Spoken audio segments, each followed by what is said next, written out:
I want to start this week out with a simple question. What is science?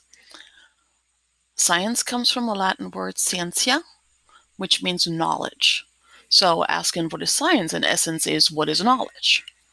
And that seems really pretty simple, right? We know what we know. But that's not really that simple. How do we know what we know? We know what we know, or we think we know what we know, because of what we see, smell, touch, feel. Everything comes in through our senses. And everything comes in through our senses and then goes through our brain, and our brain interprets things. And we've all experienced this because all of us have been fooled by optical illusions. For example, this optical illusion right here. The square A and the square B, they look very different in color. Clearly A is darker than B, right? Well, it's not. They're actually the same color. And I didn't even believe it after I put this up there. I literally grabbed that first picture and put it into paint and moved the squares towards each other, because this thing on the right hand side, they still look like they're slightly different in color, but they're not. They're completely identical. And it's our brains interpret automatically. They interpret shadows and light. They interpret things because our brains have learned to make sense of the things that we see. So that, things that are smaller are further away, things that are closer, are bigger. All of those things we automatically do, and we don't even notice it. And so we've got to be really careful if the things we think we see or experience really are the things we see and experience. And this is where science comes in. Science says we need to be able to measure these things. So, for example, we need to measure how dark this is with numbers. We need to, and so science sets up, it's both a body of knowledge as well as a process. And it's a way of thinking about the world. First of all, it says that there is an objective reality that we can find out, we can discover. There are certain rules by which life functions, and we will be able to discover those as long as we can measure them. Now, back in the olden days, there were some things that they couldn't measure yet, right? Because they couldn't measure things that were microscopic, because they couldn't see them. And we now can see those things, but there's other things we can't see, right? So as a scientist, one of the things you've got to be aware of is what you don't know. Because if we can't measure it, we can't make any statements about it. It's called the black swan theory. The black swan conundrum, or whatever it's called. But basically in Europe, the only swans we know are white. And so every time you see a white swan, you're like, haha, see? Swan, white. I knew it. And that's what we do a lot. We as humans, we a lot of times we just go after the confirmation of the thing that we already know and we already think. And that's something you have to be very, very careful with, that you're just not confirming what you already know. As a matter of fact, you should really try to prove the opposite of the thing you think. Because if you can't prove the opposite of the thing you think, then the thing you think is probably correct. There's a video I shared with you, which I recommend that you look at. It's a guy who walks up to people and says, I'm thinking of a rule, and I want you to tell me what the rule is. And the way you're going to tell me what the rule is by, I'm going to give you 3 numbers that follow the rule, and then you guys give me 3 numbers, and I will tell you whether it follows the rule or it doesn't follow the rule. And then people give him numbers. And they all have a preconceived notion about what it is that the rule is. And so all they do is they keep on repeating over and over again what in their mind the rule was. And the numbers that they use follow the rule that they already have in their head. But the confirmation really doesn't tell you anything. It's the not confirmed. It's you need to get to the no, because it's a lot. It's better. It's better to get to the no, because a no is a clear answer. This didn't work is a clear answer, whereas this worked for whatever reason is not necessarily that clear of an answer. So the scientific method, which we're going to use and which you're going to play with today, you've learned a very simple method of a simple version of the scientific method.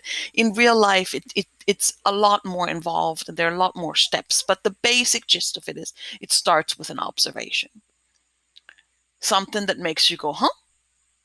Wonder how that works. Wonder what, and then you propose an explanation. Now in science, it's really important that this explanation you're proposing is testable. So if it's not, if you don't, you have to put something in that you can measure. So I think peanut butter is the best is not a testable hypothesis unless you say, okay, I define the best as being the most popular. Most people will vote for it. You always have to say you have to say what it is that you're going to, you're going to actually be measuring this by. So you've got to be very exact when you're doing this kind of stuff. Then you do this hypothesis, then you set up an experiment. Same thing. Experiments have to be described in minute details so that somebody else could then do that same experiment. So we're, for example, going to be working with termites, right? If you just say, I make a line, that's not enough. You need to say, make a line that is 10 centimeters long with such and such marker on such and such paper, so somebody else can then go out and do that same thing again. And that sounds trivial at some level, but it's not. There are videos out there, and I probably should share that with you too. The video how to make a peanut butter sandwich. It's beautiful, because there's so many things you just assume that everybody knows, like what side the peanut butter goes on. But somebody who doesn't know, you have to assume that somebody else doesn't know. And then you get some kind of results, and you look at those results, and you draw conclusions whether your hypothesis is confirmed or rejected. So you can falsify a hypothesis, but you can never. Scientists don't speak in terms of truth. They speak in terms of it's likely that this is, I haven't disproven it yet, which is sometimes a little hard to talk about when, because people ask scientists, do you 100% for sure? Well, we're pretty sure, but we're completely willing to change our mind. We're one experiment away from completely changing our mind and throwing it all out. So do you use the scientific method in every day? In one of your textbooks, there is this idea of the hypothesis of why does the light bulb not work? And this particular one, I always find it interesting. And the way I always tell the story is, so you start out, the flashlight doesn't work. So either it's dead batteries or it's a burned out bulb. And then you go follow hypothesis one, you go put new batteries in, test the prediction, it doesn't work. Well, shucks, that wasn't it. And then you go and you put the new bulb in, and then, oh, look at that, it works. And this test does not falsify the hypothesis, right? However, depending on how I tell the story, usually the way I tell it is I don't have you take the batteries back out. And if I don't have you take the batteries back out, because the devil's in the detail, if I don't have you take the batteries back out, you didn't actually show anything. I mean, you showed that it was either the batteries or the bulb, but it could have been both, right? Unless you're putting the old batteries back in, you didn't show anything about the bulb. So it's those kind of minute details that scientists hang themselves up on. Now, in real life science, um, it's difficult. It's hard to do. So, for example, one of the things I work with is I work in the Sanders Brown Center on Aging. Um, and so we had we have this observation that there's dementia in old people. So old people seem to have issues with thinking. And as somebody in medicine says, well, can we treat this? Can we fix this somehow? And then scientists go look and say, all right, what do they have in common? Ah, there's just one group of people that they seem to be very forgetful. They can't remember what they did a minute ago, but they can remember, 3 months ago. And so then we start looking at those people. And one of the things we discovered that after these people die, when we look at their brains, they have amyloid plaques in their brains. Now, you can't really look at somebody's brain while they're still alive, right? You can't look at these amyloid plaques. Now we can, but back then we couldn't. And so it's real difficult now. If you can only figure out after somebody dies whether somebody had the disease, um, it's going to be real difficult to treat them, because as you're trying to test these medicines, you then, you give people these medicines and they say, that didn't work. And then after they die, you figure out they had a completely different disease. So science is hard because it doesn't just tell you what it is, right? It's not like running a bunch of termites on a track. So the organism that we're going to be doing an experiment with this time are termites. Um, well, we're not going to work with termites online, but I made some termites for you. So, but we're going to be working with termites, and normally we work in the lab with termites. And I'm going to tell you about termites because I am apparently married to this termite activity. Um, because there's so many things that are interesting about termites, that are actually kind of cool. So, first of all, I'm going to tell you how they're different from ants, because they're not just black ants or white ants. I mean, termites are soft. They don't have that. They don't have the broad. Okay, hang on. Let me make sure that I can see my. Oh, there's my pointer option. Laser pointer, sure, why not? So they're soft colored. They have a broad abdomen connection, thorax abdomen connection, and their antennae are straight, whereas an ant's antennae are bent. They have this very narrow thorax abdomen connection, and they tend to be dark. Similar to ants, they have a reproductive caste. They're kings and queens. Those are the most highly developed ones. The queens live for several years, produce thousands and thousands of eggs.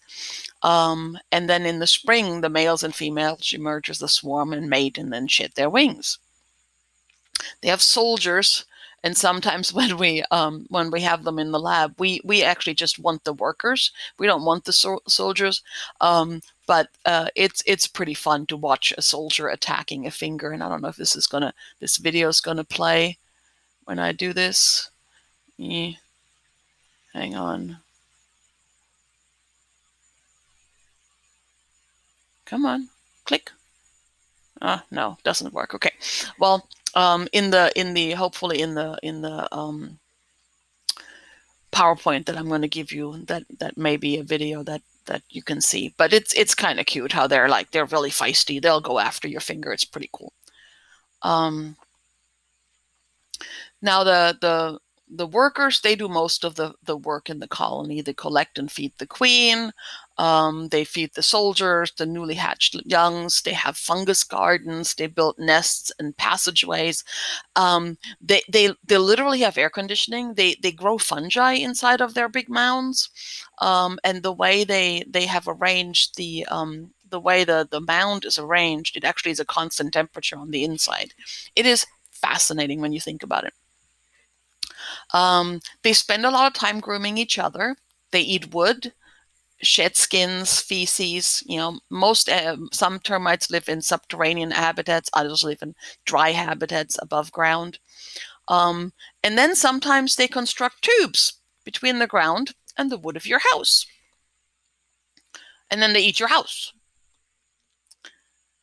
Now, one of the things about termites that I find interesting is that they can eat the wood of your house, right? How can you eat wood? You can't eat wood. I can't eat wood, but termites somehow can, right? Well, the way they do this is the wood is made of cellulose, and cellulose is digested by little protozoans that live inside of the termite's gut. Um, and this is called a symbiotic relationship. Now, symbiotic by itself, symbiotic means living together. Sym means together, and biotic means living. So symbiotic relationships are just relationships where two organisms live together. Now, all of these down here, they're all symbiotic relationships. And when I was young, symbiosis meant it was something good, but it doesn't have to be. Symbiotic simply means that it's two organisms that have a relationship with each other. And it doesn't necessarily have to be a beneficial relationship for anybody. In the case of the termite and the protozoan in the termite's gut, it is a mutualism. It's mutualism means that both organisms benefit from the association. In parasitism, for example, you have the flea and the dog. One organism benefits and the other one pays the price. And in commensalism, one organism benefits, the other one is not affected. So, for example, a spider that builds a web on a plant, it doesn't hurt the plant, none. But the spider is definitely very happy that it's got the plant as a support. One of the things that you all know about ants, and then you also probably know, therefore termites is the same thing. They lay a pheromone trail when they go somewhere to a food source. And one of the things, if you got to think about this with this pheromone trail, it's actually pretty amazing how this works. So if you've got like two ants, can I draw on here? Hang on, let me see. Pen. So let's say, for example, we've got an ant going to a food source. So the mound is here, right? And there's two ants that go trapsing along to a food source, and they lay a pheromone trail, and one of them goes here. After 5 minutes, it finds food. There's food over there. And the other one went in the other direction, and after 5 minutes hasn't found any food yet, so it keeps tracking. Now this little dude, he's going back because he's like, haha, I found food. So he's going to go traipsing his way back to the mound. Now, so this is ant number 1. This is ant number 2 over there. And now ant number 3, who's here, is wondering where he should now go to find food. Which food is the closest? And all he's got to do, he just goes to the one that has the biggest pheromone signal, because where this other one came back, you already have 2 tracks laid down, whereas this guy is still wandering out in Timbuktu with his little pheromone trail. So this is how ants communicate with each other without communicating with each other. They can tell you or they can tell each other where the closest food source is by simply laying down pheromone trails.